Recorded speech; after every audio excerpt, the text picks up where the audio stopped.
primeiro ponto que nós vamos começar aqui no nosso ensino é mostrando para você a importância da teologia na história da igreja. Quantos de vocês têm ouvido falar ou têm ouvido pessoas descredibilizando a teologia? Teologia não é de Deus, não precisa disso. Quem já ouviu esse negócio? O problema é que a maioria das pessoas que descredibilizam a teologia são as mesmas que são atacadas pelas linhas interpretativas da teologia.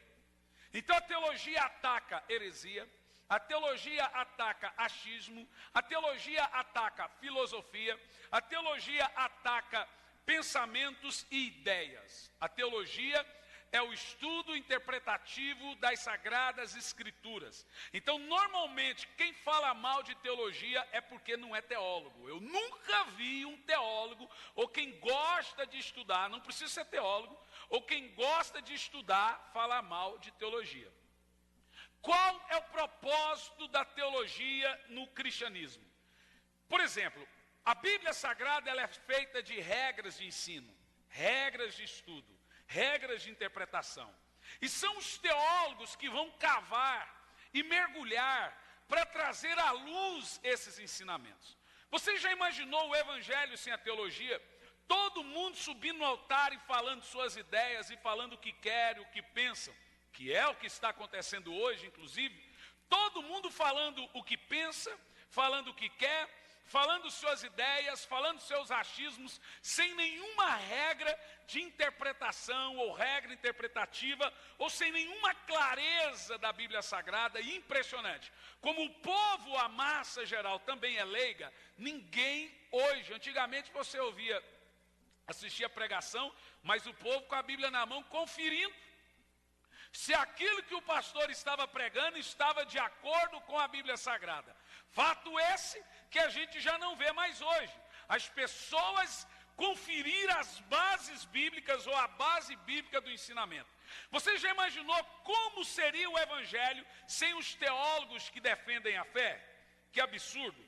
Então, a teologia, ela tem exatamente esse propósito de cavar.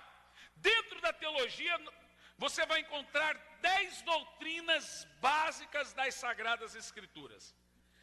Apesar da teologia abranger e trazer luz a todos esses ensinamentos, a teologia é o estudo de Deus. Então nós temos 10 doutrinas que são a base da Bíblia Sagrada. Então você imagina que a Bíblia é uma maçã. E você vai repartir essa maçã em quantos pedaços? 10 pedaços, que compõem toda essa maçã. Então, primeiro é teologia, o estudo de Deus. Segundo é cristologia, o estudo de Cristo. Paracretologia, que é o antigo pneumatologia, que se tornou paraclitos, é uma palavra em inglês, no grego, que significa vento, sopro de Deus. O paracleto, que vem de pneuma, quando te falam pneuma, te lembra? Pulmão, que é um banco, uma bacia de ar.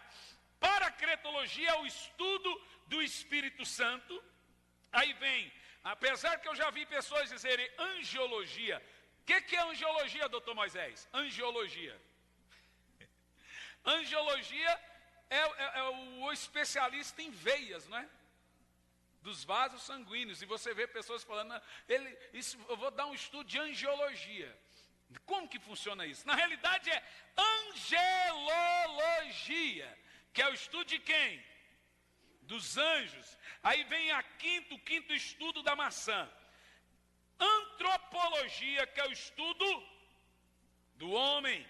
Aí vem o sexto estudo dentro da teologia, que é soteriologia, que vem da palavra sotero, concluindo também a palavra sozo, junto com a palavra sozien, juntando tudo é o estudo da salvação. Dentro da soterologia, sozien, souzo, está estudo da cura, está estudo da libertação, estudo da restauração e o estudo da salvação, que é justamente a soteriologia.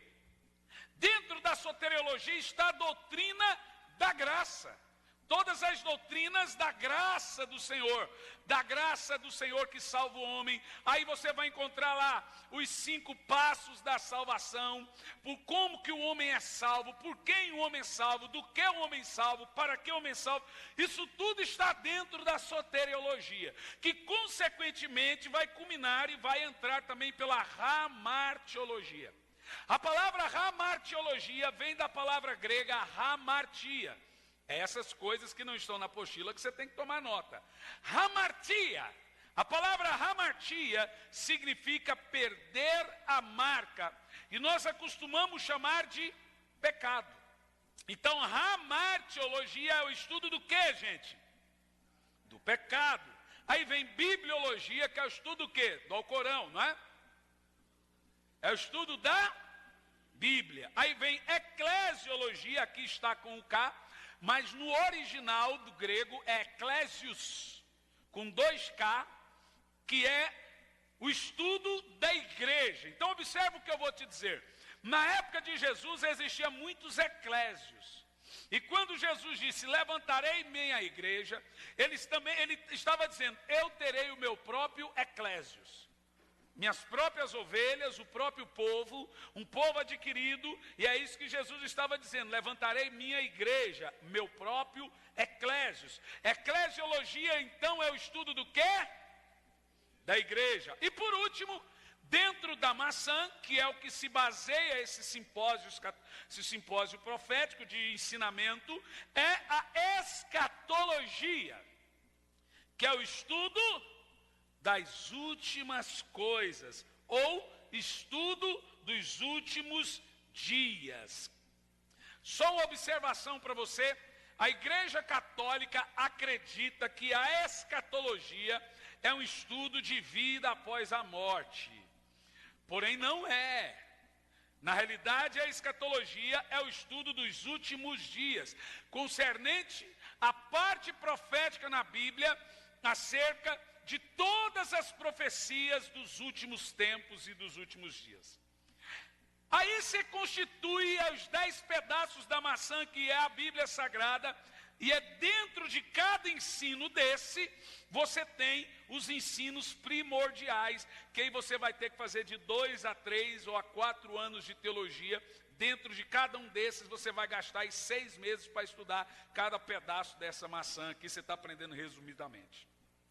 A Bíblia Sagrada, ela é entendida e interpretada de 3 maneiras. Essas são as maneiras de você interpretar e entender a Bíblia Sagrada. A primeira maneira que você interpreta a Bíblia é literal. Então as 3 maneiras são literal, tipológica e simbólica. Vamos dizer isso?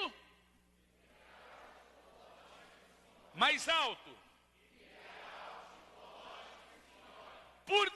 Agora você, em pouco tempo, você já observou o quanto essas regrinhas já fazem falta na igreja hoje em dia? O camarada pega lá um texto que é simbólico e interpreta ele literalmente, e constitui-se uma heresia, ou uma igreja, ou uma seita, porque ele diz, está aqui, mas é simbólico. Ou então o camarada pega um texto literal e interpreta ele simbolicamente. Como vocês vão aprender aqui, que tem muitas igrejas que não acreditam em milênio. Porque dizem apenas que era um símbolo. Mas a Bíblia fala que milênio é literal, terá 1000 anos de reinado de Cristo. Então tem muita igreja que não acredita, boa parte das igrejas, não acredita em anticristo. Porque é só um símbolo, Judas era um. Então é um símbolo de muitos anticristos que apareceriam no mundo. A Bíblia fala realmente que apareceriam muitos. Mas ela fala de um único e exclusivo anticristo. Então a Bíblia Sagrada realmente fala da existência literal de um anticristo. Mas muitas igrejas, muitos líderes teimam em pegar a parte do anticristo e mencioná-lo apenas como simbólico, por não interpretar essa regrinha básica, literal. Vou te dar um exemplo. O mar vermelho se abriu. Como se interpreta esse texto? Como? Vou te dar outro exemplo. A besta que subiu do mar.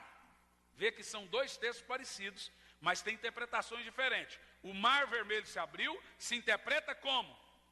E por que se interpreta literalmente? Qual é a regra básica para saber como eu interpreto determinado texto? A regra básica para eu saber como interpreto determinado texto é saber se o texto é histórico, então ele é literal. Se o texto não é histórico, então ele é profético. Se ele é profético, ou ele é tipológico, ou ele é simbólico. Entenderam? Vou dizer de novo para você gravar isso. Se o texto é literal, se o texto é histórico, um fato que já aconteceu, vocês anotaram isso? Um fato que já aconteceu na Bíblia Sagrada, então você interpreta como?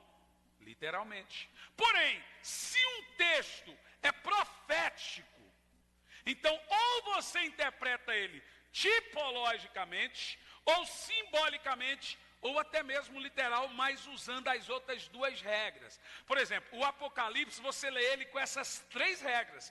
Ele é literal, mas com interpretações tipológicas e simbólicas, porque ele é cheio de símbolos e tipologias. Tipologia, o que é tipologia bíblica? Um azeite tipifica o quê?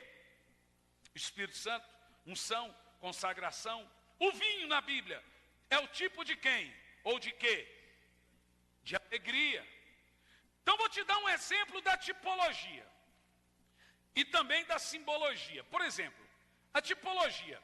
Abraão chegou para Eliezer o Damasceno e disse: Eliezer, vai na terra de meus pais, lá em Ur, no caso dos caldeus, e traz uma noiva para se casar com o meu filho Isaque. E ele fez ali uma lista de como deveria ser a noiva de Isaque. Ela tem que ser virgem, ela tem que ser dentre os meus, ela não pode ter ruga, enjoada, hein? Ela não pode ter mancha no corpo. E aí Eliezer falou assim: é difícil, mas você vai achar. Eliezer saiu então da terra onde estava Abraão, foi até Ur, atrás de uma noiva, para se casar com Isaque. E quem que ele encontrou lá? Rebeca.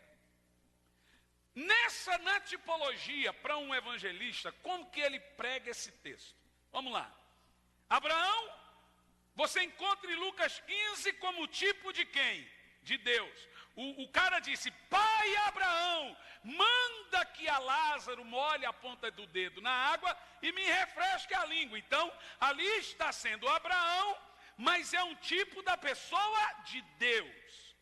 Então, na tipologia, Abraão é o tipo de Deus. Se Abraão é o tipo de Deus, Isaque é o tipo de quem? De Jesus. Se Isaque é o tipo de Jesus, Rebeca é o tipo de quem? Da igreja. E Eliezer? Do Espírito Santo. Agora observa, olha que coisa mais tremenda que nós vamos trazer para a escatologia. Você vê como que é linda a interpretação. Abraão, o tipo de Deus, disse para Eliezer: prepara uma noiva para se casar com meu filho.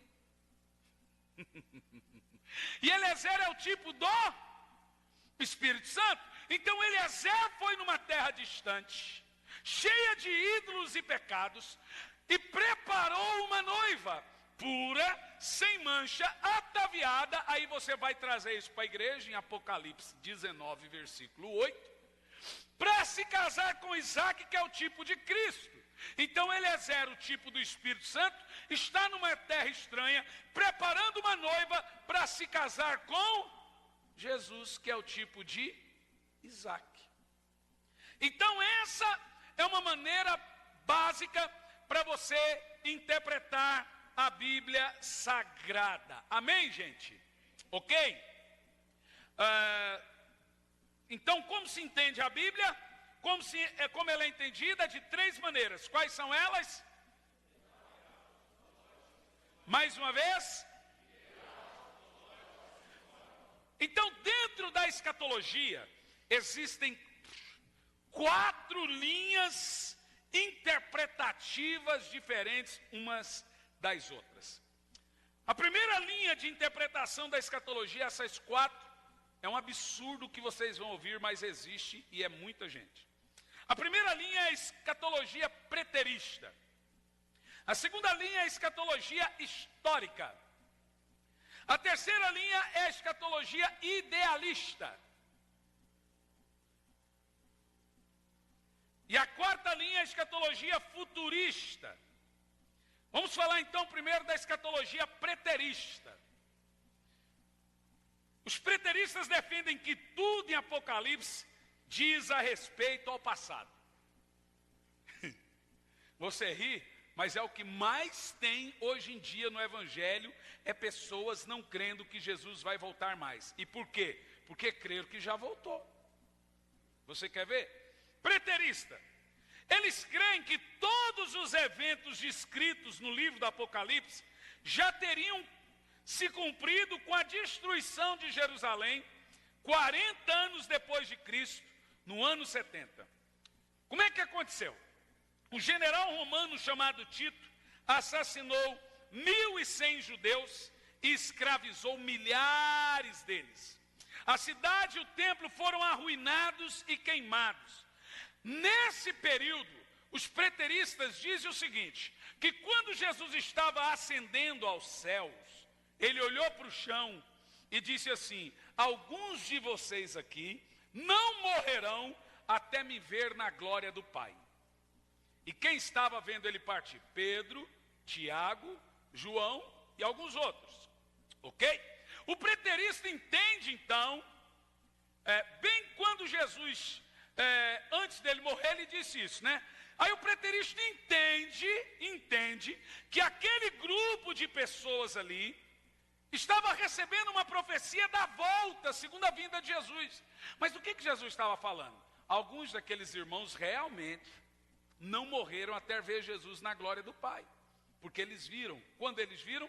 No monte da transfiguração, quando Jesus subiu e se transfigurou, e quem viu ele quis fazer cabana? Pedro, Tiago e João. E eles falaram: Senhor, quem que eles viram? Moisés e Elias. Senhor, vamos fazer uma barraca para Moisés, uma barraca. O povo sempre quer mistificar as coisas, já percebeu? Sempre eles querem arrumar idolatria, santificar algo que não é santificado. Vamos fazer uma barraca para Moisés e uma barraca para Elias, porque eles viram Jesus glorificado. E foi isso que Jesus disse: alguns de vocês não morrerão até me ver na minha glória, na glória do Pai. E eles viram. Mas o preterista interpreta que que Jesus está falando da segunda vinda dele. Então eles creem que Jesus voltou 40 anos depois que ele morreu. Por incrível que pareça, hoje pelo menos 20 a 30% das igrejas evangélicas acreditam nisso. Eles nunca vão falar. Mas como que eu sei que alguém é preterista? Como que sabe? Faz assim, não prega mais a vinda de Jesus. Porque quando você crê, você prega. Quando você não crê, você omite. Para pensar. A segunda linha que você encontra aí é histórica. Nós vamos interpretar e entender como que cada um desses, como que é a cabeça deles. Segundo essa linha de interpretação, as profecias do livro do Apocalipse se cumpriram no decorrer da história. A partir do momento em que João recebeu as revelações até hoje. Observa, a escatologia histórica interpreta o seguinte: quando João recebeu as revelações, o Apocalipse já começou a se cumprir durante esses 2000 anos. De acordo com essa linha, algumas profecias já se cumpriram e outras pouquíssimas estão por se cumprir. O problema dessa linha interpretativa, irmãos, ela não levar em conta o aspecto espiritual do livro do Apocalipse. E devido a isso, eles se apegam na história e nunca na profecia. Então veja, o preterista se apega no passado, o histórico se apega na história e o futurista se apega na profecia. Então veja, o preterista se apega no passado, eles sempre estarão olhando para trás. O histórico se apega no decorrer da história, ele crê que o cristianismo é uma religião histórica e tem que ser levado em conta a política. Por isso que você vê um monte de... Agora te explica por que tem um monte de pastor entrando na política. Porque eles creem que a igreja tem que entrar na política para fazer cumprir isso. Então, consequentemente, você ouve ditados como o governo do justo. O justo tem que governar, o justo tem que reinar, reinando. Todos eles, quem são os históricos ou os historicistas hoje? Consequentemente, são os chamados triunfalistas. Que é o triunfalista? É o evangelho do triunfo, que crê que nós temos que reinar em vida. Reinar em vida. Então vou te explicar o que é reinar em vida. Reinar em vida é você crer, junto com a história aqui, que é a igreja que implanta o reino de Deus, e não Jesus. Você entende o que eu estou dizendo? Então, como você vai interpretar uma escatologia histórica? Venha teu reino, cultura do reino. O reino de Deus está aqui. Temos que implantar o reino. Temos que fazer o reino. É o reino, canções para o reino, pregações de terra. Deus tem o melhor para você. Há uma bênção para você. Você tem que viver o melhor dessa terra. Você é isso. Esses são os que creem. Essa escatologia são os que creem, os que acreditam que essa terra ainda será nossa. A Bíblia diz que essa terra vai pegar fogo e vai passar com grande estrondo, e os elementos em fogo se desfarão, e haverá o quê? Novos céus e nova terra. Mas essa aqui está na moda. Eu não vou refutá-la agora, porque eu estou apenas mencionando, vou refutar daqui a alguns minutos. E aí vem a escatologia idealista. Essa eu acho que é a pior delas. Ricardo Gondinho, esse eu tenho coragem de falar o nome. Ricardo Gondinho é alguém que defende essa linha idealista. Ele não crê que Jesus vai voltar. Ele não crê que nenhuma profecia da Bíblia seja literal. Ele crê que esse negócio de pregar a volta de Jesus é um horizonte utópico. Deixa eu explicar. É vivermos o evangelho a fim de melhorarmos a nossa sociedade, a fim de melhorarmos a nossa volta, a fim das pessoas irem melhorando, esperando Jesus voltar, mas ele nunca volta, mas elas vão ficando boas. Por isso que é idealista, isso é um ideal. Na realidade, isso é uma utopia. Para não falar outras coisas mais grosseiras, nós não devemos fazer uso desse ensino. Agora você começa a observar isso aqui, e aí você começa a perceber por que a igreja está doente. Quem está entendendo o que eu estou falando? Então, esse ensino é descartado. Aí agora nós entramos na escatologia profética, que é o tema desse congresso, que são os futuristas. É uma linha escatológica. Lembra que são 4. Vocês conseguem mencionar as 4? 1, 2, 3 e... preterista, histórico e futurista. Hoje você vai saber que tipo de escatologia você crê. De acordo com a linha futurista, as profecias escatológicas e do livro do Apocalipse se cumprirão todos no final dos tempos. A linha futurista, preste atenção, ela divide o livro do Apocalipse em 3 partes. Na realidade, não é a linha futurística que divide. João recebeu esse livro partido em 3 partes. Apocalipse 1:19, está aí o texto gravado na sua apostila. O Senhor então apareceu para João e disse: João, escreve as coisas que vês, primeira parte. As que são, segunda parte. E as que hão de acontecer depois disso. Então vamos falar as 3 partes. Primeiro, as coisas que vês, as que são e as que hão de acontecer depois disso. Então, está muito claro em 1:19 de Apocalipse, que o Apocalipse é dividido em quantas partes? 3 partes. Primeiro, as coisas que João estava vendo na sua época. Segundo, a que ele estava vendo, né? Segundo, as coisas que ele estava vivendo. Então nós, da linha futurista, da escatologia futurista, não acreditamos, irmãos, que não tem um teor ou uma parte histórica no Apocalipse. Nós acreditamos que exista sim uma parte histórica no Apocalipse, mas que ela existe somente até o capítulo 4. que é quando você vê o evangelho nas 7 igrejas da Ásia. Aí João conta toda a história da perseguição dos crentes. Então, do capítulo 1 ao capítulo 4, o Apocalipse é histórico. Observa você. Então, nós não descartamos a história no Apocalipse. Nós descartamos o preterismo e descartamos o idealismo.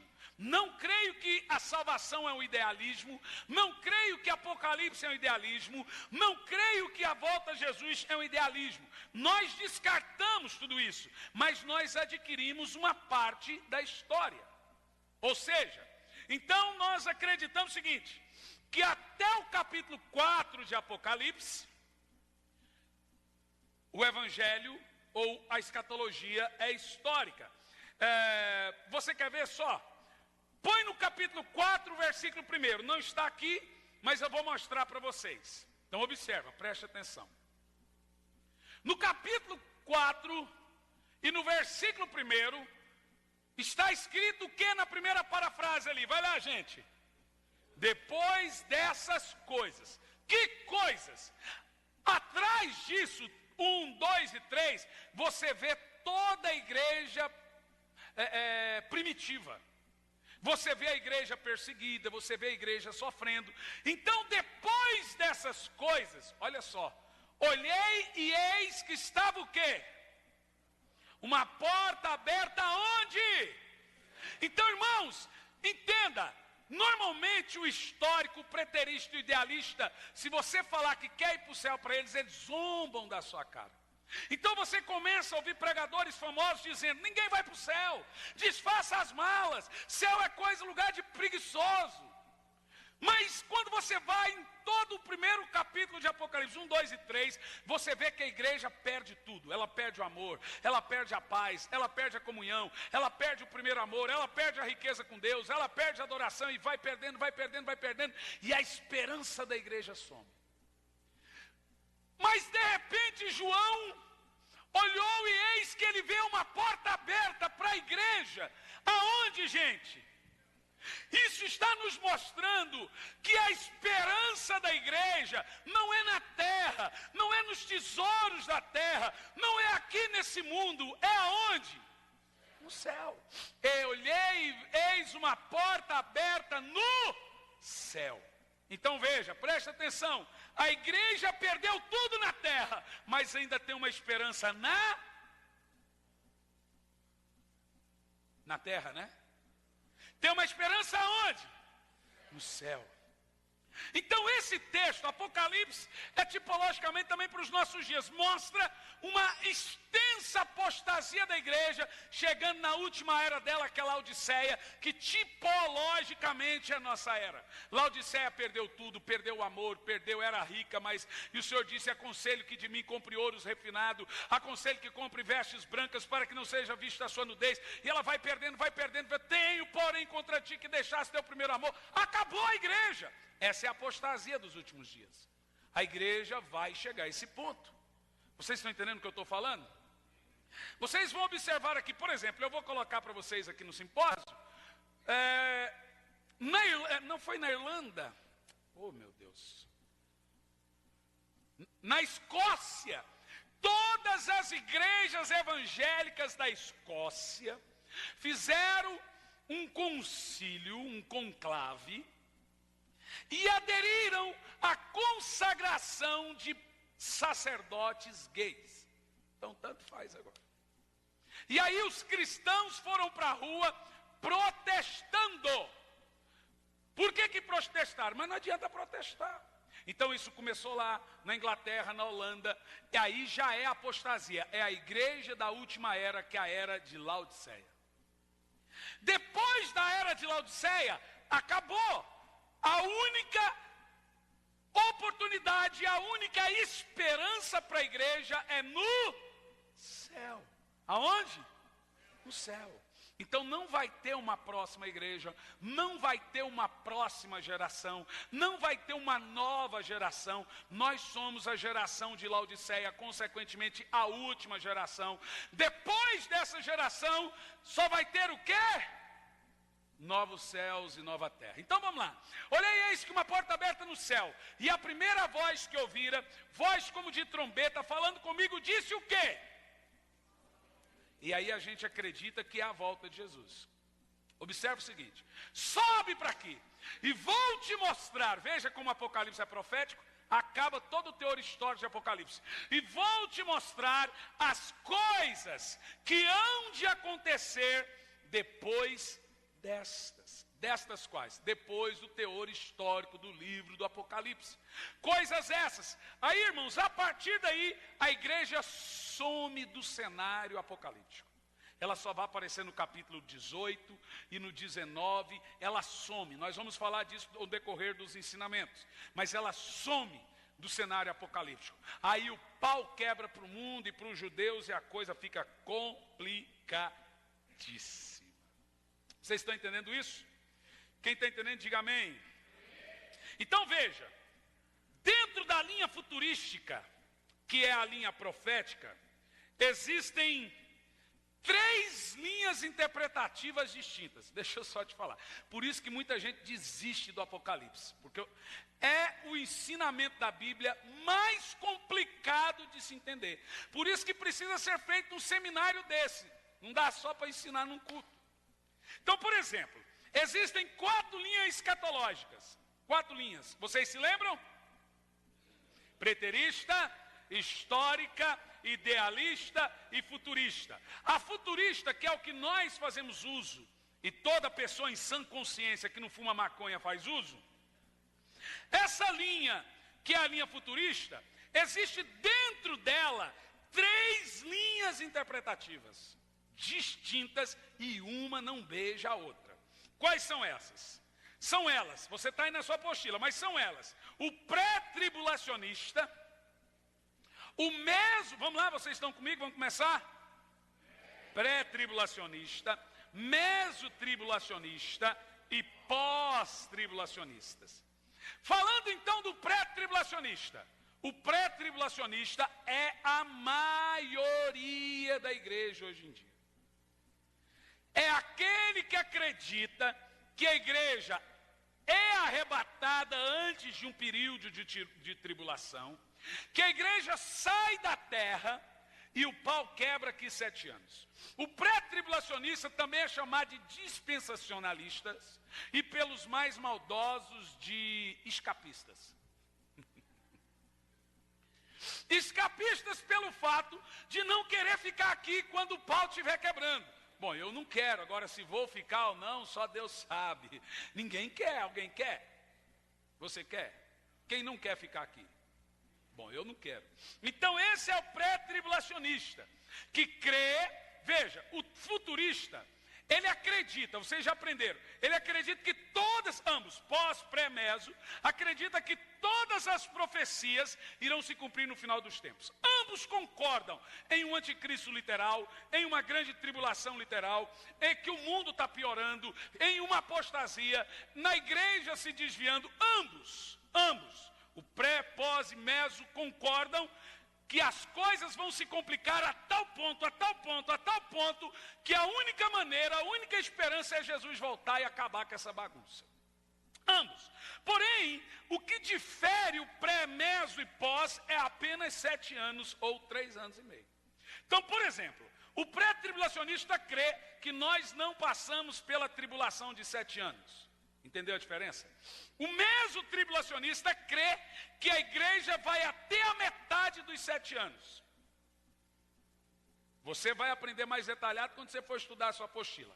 Que a igreja vai até a metade dos 7 anos. Por isso, meio da tribulação. Então ele crê que no meio da tribulação, quando o Senhor fala para as 2 testemunhas, sobe para cá, sai daí, ele crê que a igreja, aquilo ali também serve para a igreja, mas na realidade serve para as 2 testemunhas. E o pós-tribulacionista crê que o Senhor vai permitir a igreja estar aqui na tribulação por alguns fatos. Primeiro deles, os chineses já sofrem essa tribulação hoje em dia. As igrejas na Ásia já sofrem essa tribulação hoje em dia. Já são perseguidos constantemente.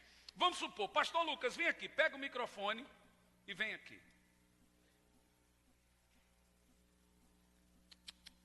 Segura.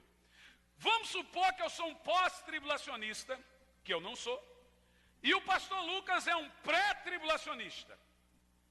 Então o pastor Lucas vai me dar argumentos plausíveis para provar que Jesus volta para a igreja antes da tribulação. E eu eu sou pré. Mas você vê como que é muito fácil. E eu vou lhes dar argumentos plausíveis para provar que Jesus volta depois da tribulação. Você vê como que é facinho, facinho. Por que Jesus volta antes? Pai do Senhor. Pai do Senhor, irmão. Irmão é da Assembleia de Deus, vá. Assembleia. Jesus volta antes porque a Bíblia chama o período de tribulação de ira. E você não encontra na Bíblia o povo de Deus passando pela ira. Por isso? É um desses argumentos. Quero ouvir a sua não resposta. Não dá todos. Não, pode refutar o meu. Tá. Vamos supor, gente, não olha com maldade para mim, que eu fiz isso com meu pai começou a gaguejar. E olha que meu pai tem 12 anos de teologia.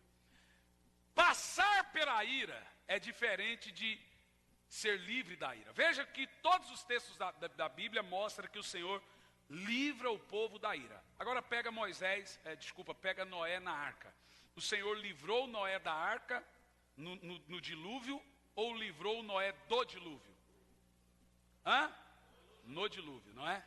Noé passou pelo dilúvio, mas não sofreu no dilúvio. Sadraque, Mesaque e Abedênego na fornalha. O Senhor livrou eles da fornalha ou livrou na fornalha? Daniel na cova dos leões. O Senhor livrou eles. Eu estou desviando vocês, vamos parar por aí. Pastor Lucas, por favor, prega para esse povo aí, vá. Olha só, esse argumento ele é interessante, mas... Eu concordo que é interessante, você viu? Não, ele faz sentido. Mas Agora, eu ainda não falei de Daniel na cova dos leões. O Senhor não livrou Daniel da cova, ele livrou ele na cova. Todos os textos da Bíblia, meu querido pré-tribulacionista, mostram o Senhor livrando o povo na tribulação, na ira. Eu não encontro nenhum texto na Bíblia o Senhor tirando o povo do sofrimento, mas livrando eles no sofrimento. Né, meu irmão? Posso refutar isso? Pode, claro, eu quero. Eu preciso, porque depois desses argumentos, irmão, o povo vai pensar que eu sou pós. Faz alguma coisa aí. Irmão Batista? Não, mas um outro argumento interessante é o seguinte, de que você não vê, nesse período de ira, é lógico que Deus livra o seu povo da tribulação, mas a grande tribulação mostra que toda a terra sofrerá a ira de Deus, toda a terra. Então, se é toda a terra, a igreja estaria incluída, mas Apocalipse a igreja não está incluída nisso. 1:7. Pode deixar na tela, que é o que o pastor Lucas está falando. Então, você vê Deus derramando a sua ira, Apocalipse 16, sobre toda a terra de uma maneira desastrosa. Eis que vem com as nuvens, todo olho verá, até mesmo os que os transpassaram, e todos os povos da terra se lamentarão. Se a igreja estiver aqui, ela vai se lamentar também. Lamentar. Então, é isso que ele está falando. Impossível. Aí você vê, os únicos sendo poupados são os marcados, que são os 144 mil selados. A igreja já está poupada porque ela está casando com Cristo nas bodas do Cordeiro. Amém, irmão Batista? Amém. Tudo certo? Mais alguma coisa? Obrigado, pastor Lucas. Vocês sabem por que eu fiz isso aqui? Na realidade, ambos têm uma base teológica muito forte. Vocês entenderam? Ambos só mudam o jeito de ver as coisas. Então, por apenas mudar o jeito de ver as coisas, eu não vou aqui me ater nesse simpósio em pré, pós ou meso. Eu vou me ater na teologia futurista. Crê que Jesus vai voltar literalmente, crê que terá um período de tribulação, crê no anticristo e esperarmos. Se tivermos que passar, que eu não creio, mas se tivermos, na minha igreja, por exemplo, eu preparo a minha igreja, eles aqui sabem, para sofrer, mas também para ser arrebatado. Porque é a maneira mais bíblica e plausível de crermos. Porque se o nosso ponto de vista estiver errado, que não está, eu acredito que não, mas é por fé. E aí, o povo está despreparado, como é que faz? Porque o pós e o pré-tribulacionista apenas se divergem num período de 7 anos, que vocês concordam comigo que é muito pouco 7 anos, é muito curto. Se um ou outro tiver errado, por exemplo, igual o André pôs no Twitter sobre o ateu. Se o cristão estiver errado, ele não perde nada com isso. Quem concorda? Agora, se o ateu estiver errado, ele vai passar a eternidade no inferno. Não é verdade? Se o cristão está errado, irmão, nós vamos morrer e tudo acaba mesmo. E ainda somos cristãos e vivemos bem. Agora, se o ateu estiver errado, irmão, dá a linha para ele. Sobre a questão do cristianismo, do pré e o pós. Se o pré-tribulacionista estiver errado, o povo já estava santo para ser arrebatado. Então vai estar forte para passar e sofrer. Vocês estão entendendo? Agora, o maior problema é que se o pré-tribulacionista estiver certo e o pós-tribulacionista está esperando o pau quebrar para ele começar a santificar-se, aí ele vai se arrebentar. Esse é o problema. Então, qual é a maneira certa de você ter uma linha equilibrada na escatologia? Crer que você vai ser arrebatado a qualquer momento, mas também está pronto para sofrer a qualquer hora. Mesmo porque nós vamos aprender aqui, nesse estudo, que antes do arrebatamento, vai ter uma última perseguição para a igreja na terra. Junto com o avivamento, dentro do princípio de dores, vai vir a grande perseguição para a igreja. Na realidade, ela já está vindo desde o Oriente e vai chegar até o Ocidente. Se a igreja não vai passar pela tribulação, que é um ponto interpretativo dos pré-tribulacionistas, fato é que ela vai passar por uma grande perseguição ainda. Porque eu acredito que essa perseguição vai forjar os cristãos verdadeiros.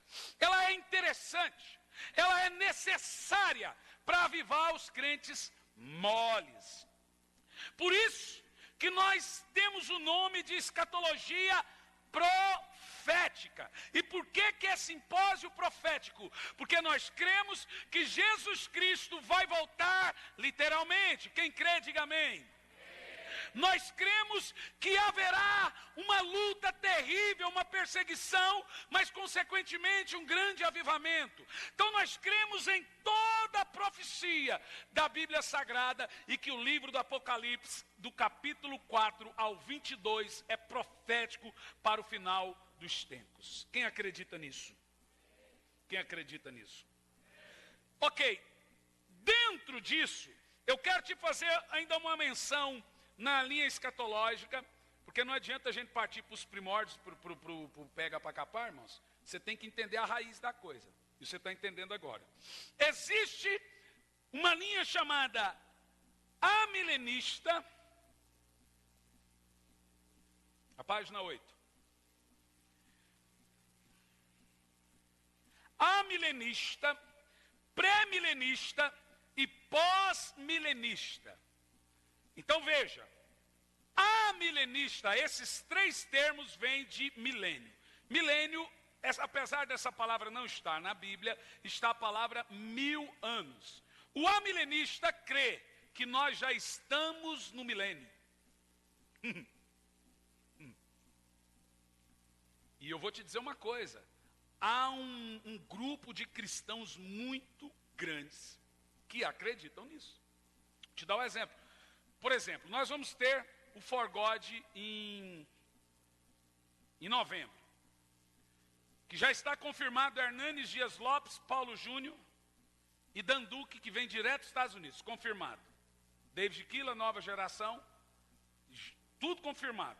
Já está confirmando tudo, já está tudo confirmado, já está fazendo...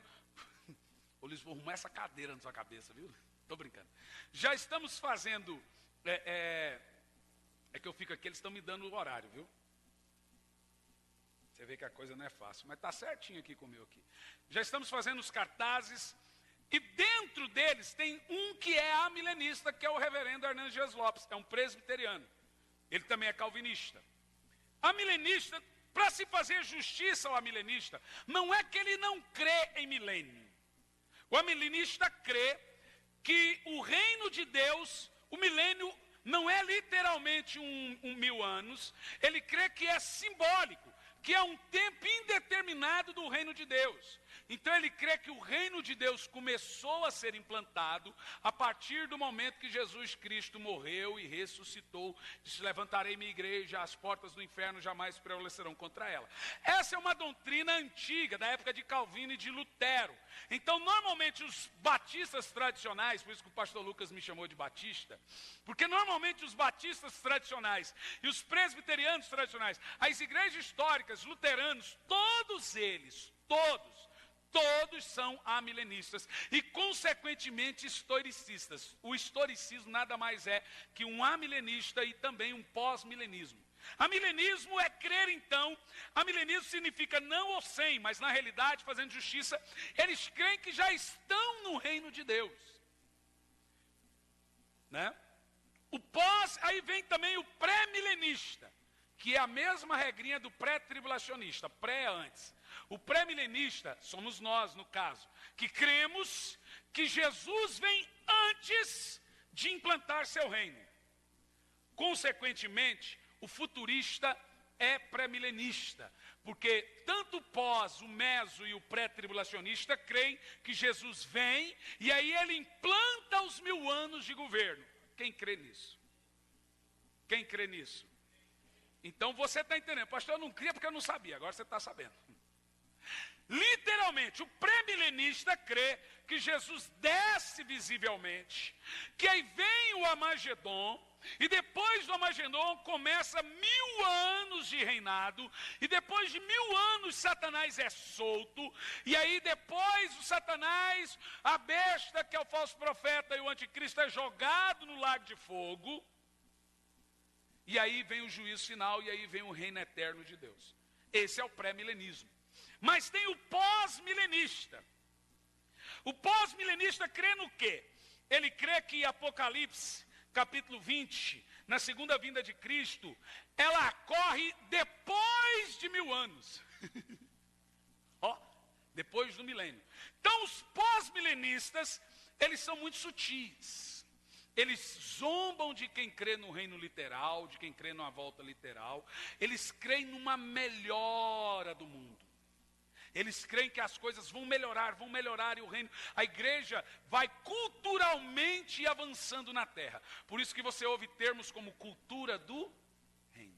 Porque a igreja, o mundo não será transformado por uma glória de Deus. O mundo não será transformado porque seremos arrebatados e seremos glorificados. A terra vai, ele crê que a igreja vai avançar culturalmente.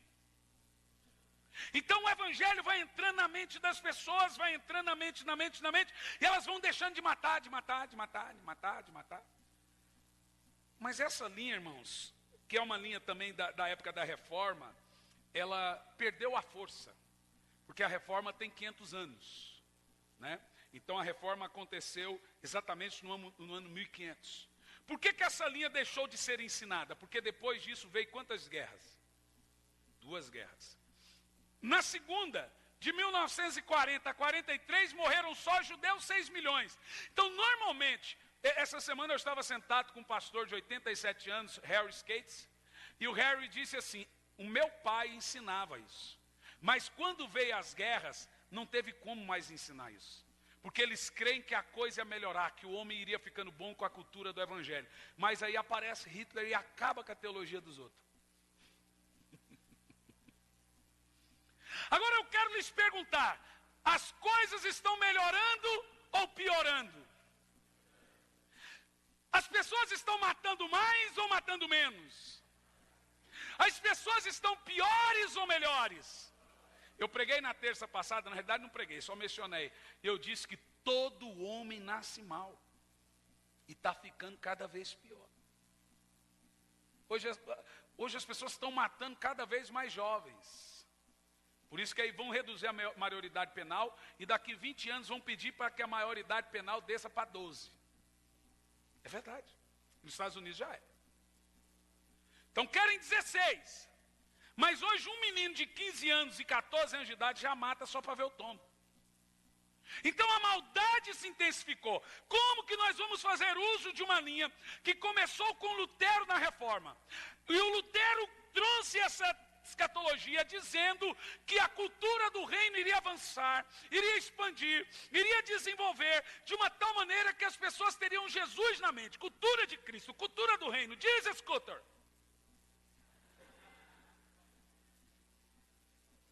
Para quem sabe, lê um pinga-letra.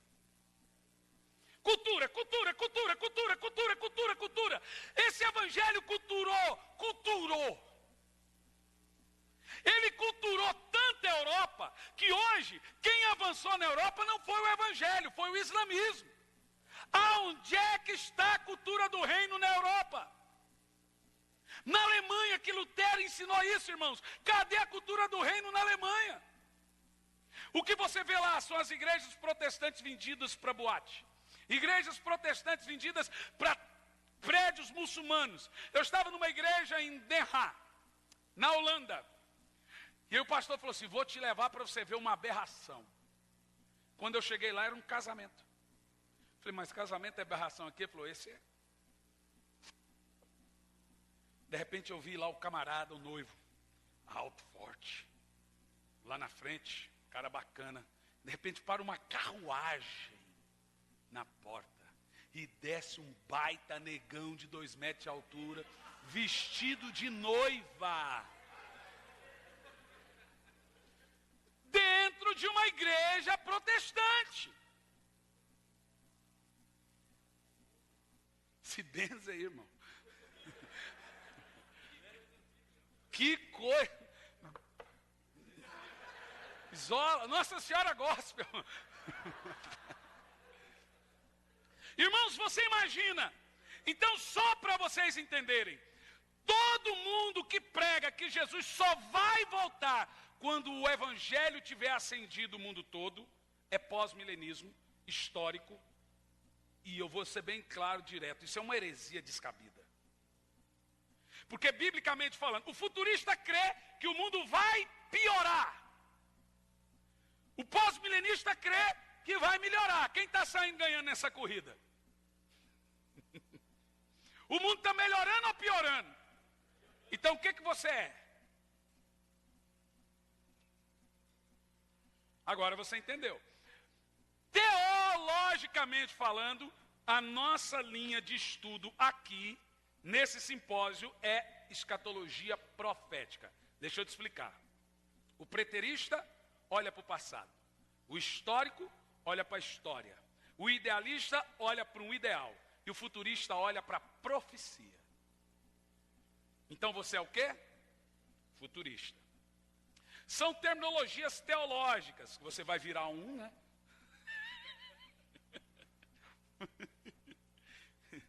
Eu quero que você fique com sede de estudo. Vamos trazer aqui algumas refutações teológicas a ensinos não bíblicos para terminar o nosso primeiro período aqui hoje.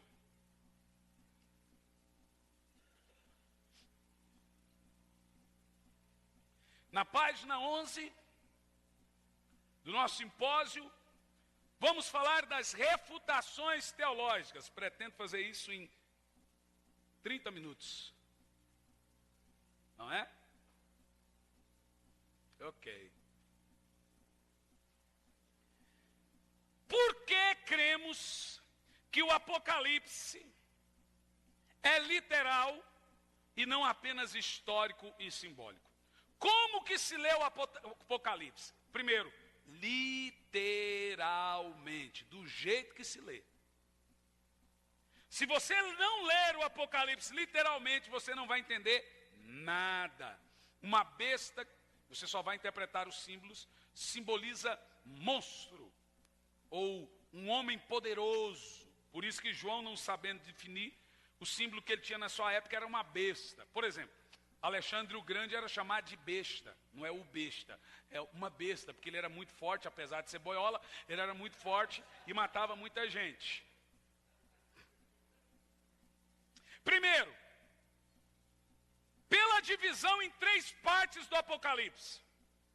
Quais são essas? As coisas que vistes, vamos lá, as coisas que vistes, as coisas que são e as que irão acontecer depois dessas. É o primeiro ponto, porque é que nós cremos que Apocalipse é literal, são refutações. Segundo, pelos sinais futuros do livro do Apocalipse. Quem tende a estar mais certo? O Apocalipse fala de uma nova ordem mundial e de governo único. E é o que estamos caminhando para isso. O Apocalipse menciona uma degradação violenta da sociedade. E já estamos vivendo nisso. O Apocalipse mostra, junto com Daniel, que era o Apocalipse dos profetas e dos apóstolos, antes de Apocalipse ser escrito, o Apocalipse deles era o livro do profeta Daniel. O Apocalipse menciona o desamor, o esfriamento, a apostasia. Ele menciona um falso profeta, que é o que nós já estamos vendo aí. Ele menciona um anticristo, que é o que está caminhando para isso. E ele menciona novos céus e nova terra. O reino de Deus, o governo de Cristo. Então, pelos sinais, ele menciona meteoros caindo do céu, ele menciona tsunamis, ele menciona, tudo isso estamos vivendo, ele menciona terremotos.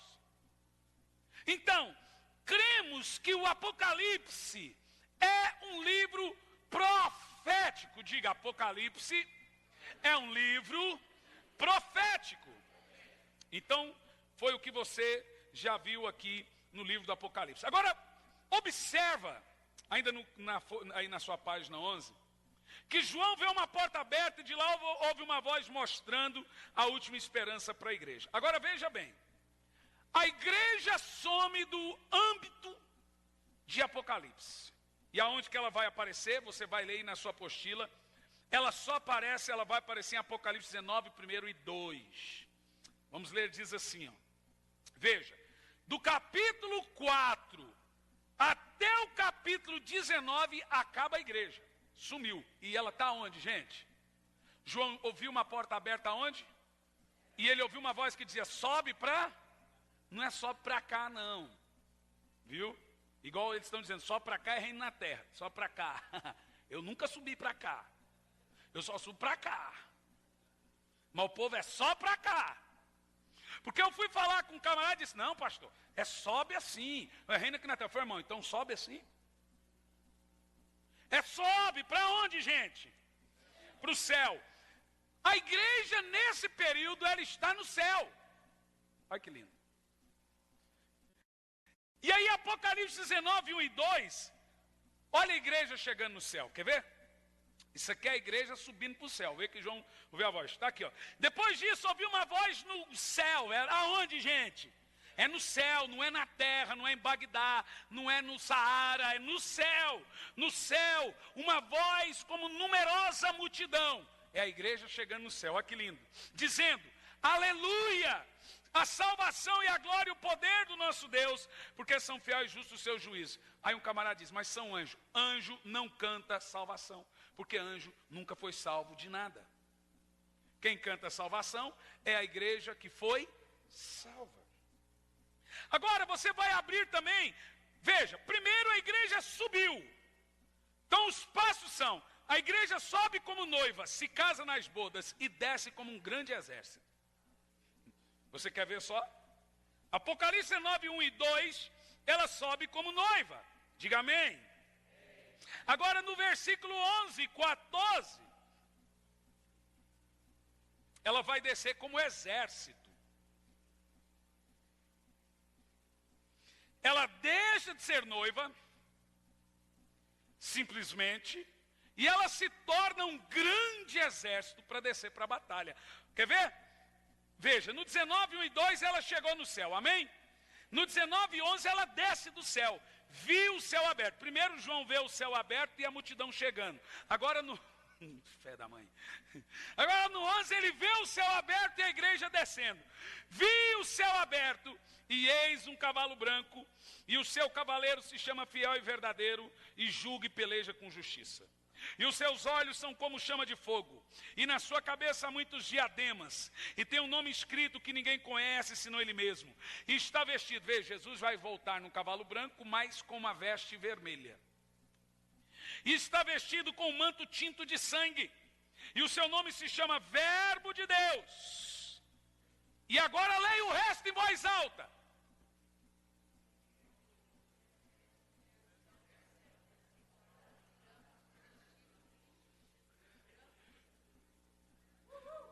Aleluia! Agora observa, alguém pode chegar até você e dizer, isso aqui é anjo, porque ninguém vai para o céu, né? Então, teoricamente, se ninguém vai para o céu, eles têm que explicar que isso aqui é anjo. Mas eu vou te dar a base bíblica, por que esse vestido de vestes brancas não são anjos. E aonde que você vai encontrar isso? Em Apocalipse, preste atenção. Primeiro, uma multidão chegou no céu cantando a salvação. Então uma multidão entrou no céu. Não foi anjo. Anjo não canta salvação. Diga isso. E por quê? Anjo nunca foi salvo. E por quê? Porque os anjos que estão no céu nunca foram condenados. Então, Apocalipse 19, primeiro, uma grande multidão chegando no céu. Segundo, a multidão que chega no céu, chega para as bodas do Cordeiro. E deixa claro em Apocalipse 19, que essa é a noiva de Cristo. Não é anjo. Anjo não é a noiva de Cristo. A noiva de Cristo é a igreja. Vai lá em Apocalipse, está aí no seu texto aí, ó. Apocalipse 19, 7. Como é que está aí? Porque são chegadas as bodas. Oh, põe a partir do 6, Thaís. Vamos ler a partir do 6. Ó, não, deixa aí no 7. Aí, leia ali. Aí a gente pôs parafraseado. Mas olha lá. Regozijemo-nos e exultemo-nos e demos-lhe a glória, porque chegaram as bodas do Cordeiro e a sua noiva se preparou. Agora olha o 8. Presta atenção, olhe para mim, isso é revelação. Veja que em Apocalipse 19, 14 diz que as que descem montadas em cavalos estão vestidas de linho fino e branco. Então, é uma roupa específica. Que são essas roupas e a quem essas roupas são dadas? No 8, e foi-lhe permitido. Veja, no 7 é a noiva, não é? No 8, e foi-lhe permitido vestir-se de quê? Resplandecente e impuro. Porque eu li os finos são as obras justas dos anjos, amém? Não, dos obras. Anjos não têm roupa para obras, porque eles só podem fazer boas obras. Então a nossa recompensa, quando chegarmos no tribunal de Cristo, nas bodas do Cordeiro, é recebermos roupas brancas, que são as nossas boas obras. Em Apocalipse, agora põe o 14. Quando essa multidão dessa está vestida de quê? Vamos lá, 14. Vamos lá, gente, leia vocês bem alto.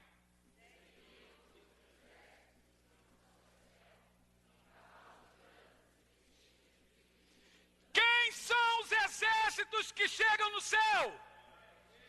Quem são os exércitos que descem do céu? Aleluia!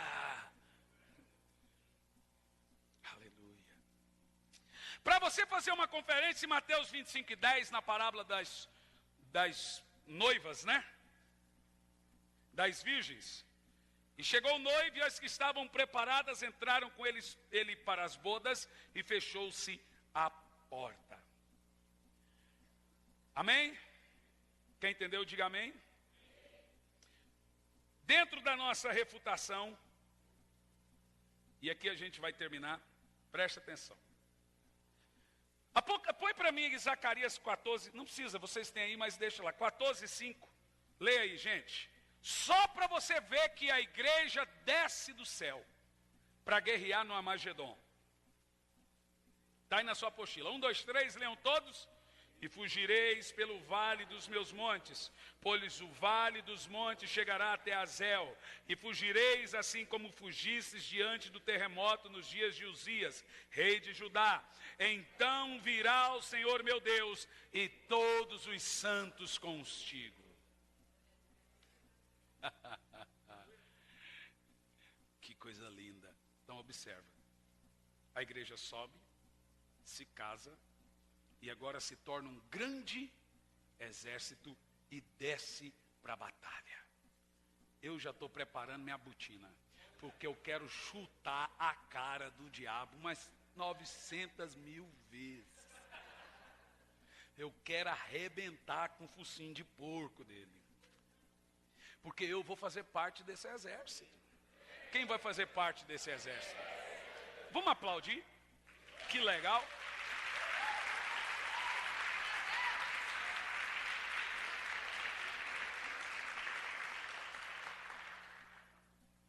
uma observação aí.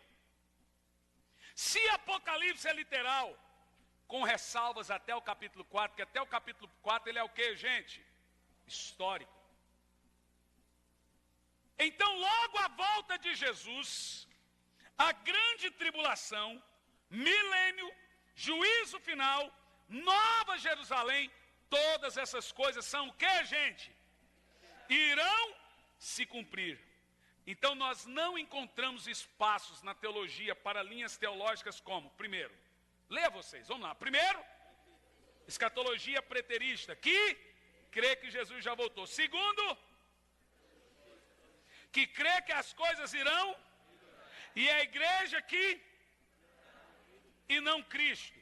Terceiro, a milenista, que crê que Jesus volta sim, mas depois da igreja, que crê, como é que é? Que crê que já estamos numa espécie de milênio. E o quarto, pós-milenismo, que crê que Jesus volta sim, mas depois da igreja implantar o reino de Cristo e trazer as possíveis melhoras. Irmão, você sabe o que é que eu acho estranho? É que os países que são protestantes são os que hoje estão aprovados, todas as drogas são legais e casamentos homossexuais, que são todos os países da Europa.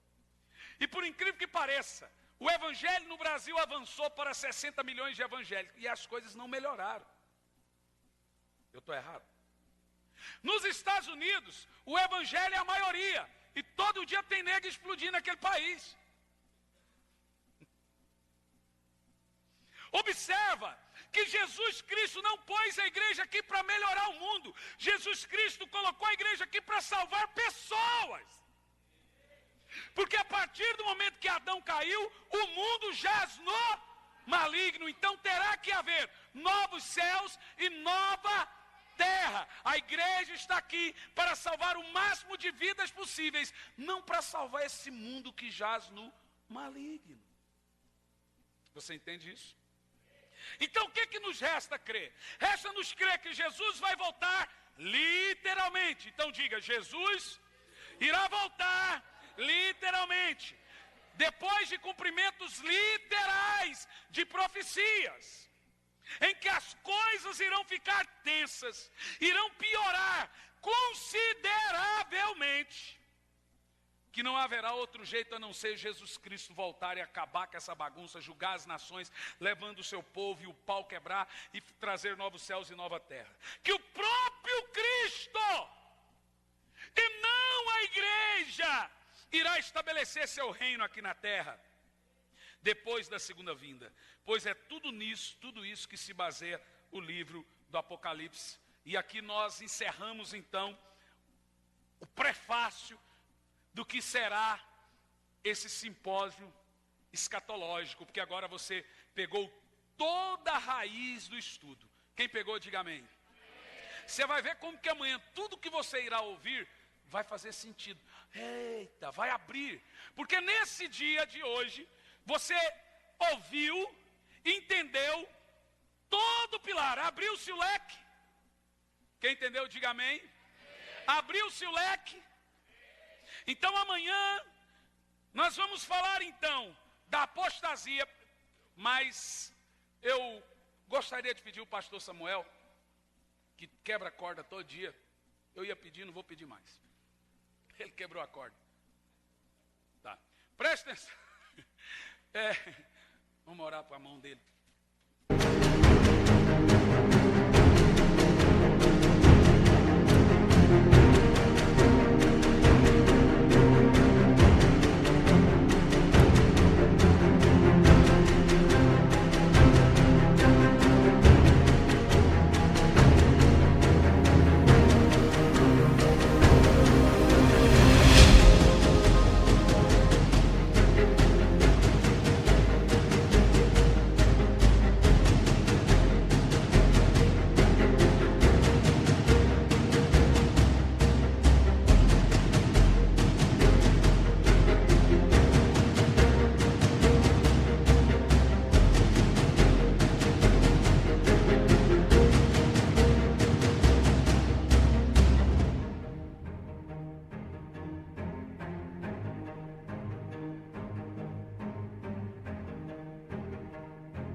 Pastor Samuel é meu co-pastor aqui, é uma benção, viu, gente? Meu irmão mais velho.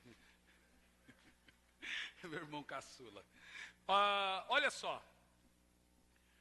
Vamos só recapitular aqui bem rápido, para você entender o que nós aprendemos. Primeiro, as 10 doutrinas da Bíblia: teologia, cristologia, paracretologia, angelologia, antropologia, soteriologia, ramartiologia, bibliologia, eclesiologia e escatologia. A Bíblia é entendida de 3 maneiras. Quais são elas? Literal, tipológica e simbólica. Existem 4 linhas interpretativas da escatologia. Quais são elas? Preterista, histórica, idealista e futurista. Vocês estão ficando bons. Existem 3 linhas diferentes acerca do milênio. Não, primeiro, desculpa.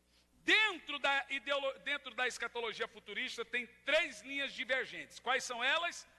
Pré-tribulacionista, pós-tribulacionista. Dentro da ideologia, dentro do milênio, existem 3 linhas divergentes. Quais são elas? Amilenista, pré-milenista e pós-milenista. Ok, gente? Ok? Então, dentro da refutação teológica, por que o Apocalipse é literal?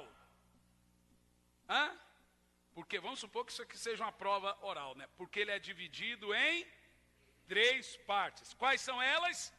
As coisas que vistes, as que são e as que hão de acontecer depois dessas. O texto para provar isso é Apocalipse 1 e 19, né? Ok, gente? Estamos entendidos? Então resta-nos saber que a nossa escatologia não é o quê? Preterista, que Jesus vai voltar, não voltou, ele vai voltar. Ela não é o que mais? Histórica, que crê que as coisas vão melhorar e só depois que tiver tudo melhor Jesus pode voltar, então aí não precisa mais dele voltar. A gente já deu conta do assunto. A gente já deu conta do negócio. Por que Jesus voltar se a gente deu conta aqui sozinho? É verdade ou não é? Não é? Ele vai voltar justamente para limpar a bagunça que o homem fez. Então nós não somos preteristas, não somos históricos, também não somos idealistas. Não dá nem vontade de falar essa coisa tão infantil. Então nós somos futuristas. Vamos usar o termo, somos proféticos. Diga isso. Diz mais alto.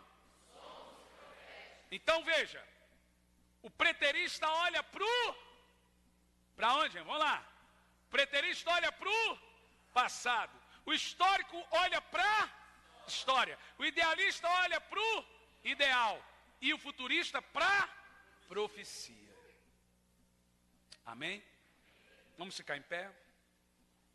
Pastor Samuel cantou aquela canção Dias de Elias. Quantos amam a volta de Jesus? Vamos orar agradecendo ao Senhor e terminar com essa canção. Irmãos, ok, Juliano? Fechou? Amanhã nós já vamos começar o dia